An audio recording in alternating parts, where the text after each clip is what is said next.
Live, this is NBC5 News. American Airlines workers busted for smuggling cocaine on commercial flights, accused of using their access and privilege to ship drugs on the very planes you fly. Tonight, NBC5 uncovers a disturbing loophole in security. We have evidence tonight of a major loophole in airport security that could threaten planes and passengers. NBC5 has learned more about the arrests of 9 American Airlines workers accused of smuggling drugs on flights.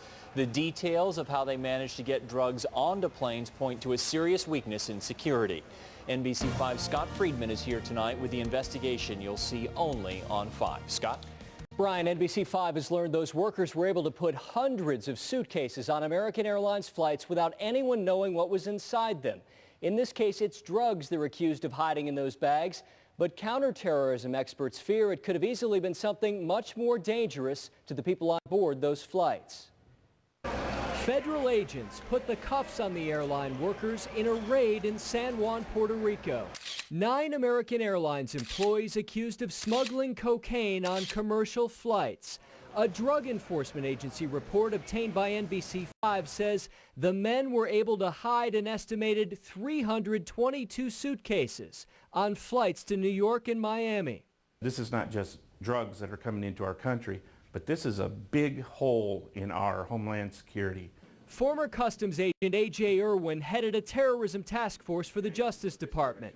He says the smuggling case shows the government is not watching airline workers close enough, and terrorists could see that as an opening to put weapons or bombs on planes.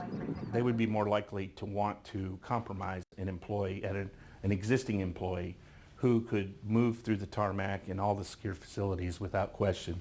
8 years after 9/11, airport workers are still not screened the same as passengers. At most airports, they go through separate doors, where they're rarely checked with metal detectors or X-ray machines.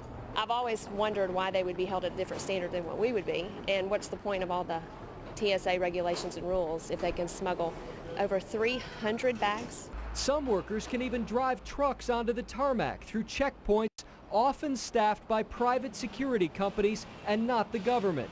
That's how the workers in Puerto Rico apparently got the drug-filled bags into the airport. It's not just mechanics, it's the catering trucks, it's the guys that clean the airplanes. The TSA says screening those people every day would take too much time and money. Airport employees come and go through access points multiple times a day, sometimes dozens of times a day. And for us to do a physical pat-down of every single airport employee could basically stop the flow of commerce. The TSA does check airline workers to make sure they're not on the terror watch list. And the agency sometimes runs random inspections to keep employees guessing. At big airports, there are so many employee entrances, it's easy for workers to avoid random checks.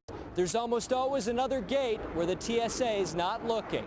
That's why critics argue workers should be treated just like passengers.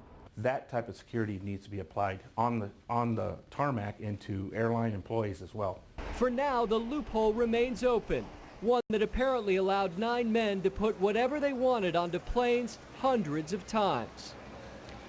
The DEA report we obtained says one of the major reasons agents thought it was important to go after this case was to get airports to take a closer look at security.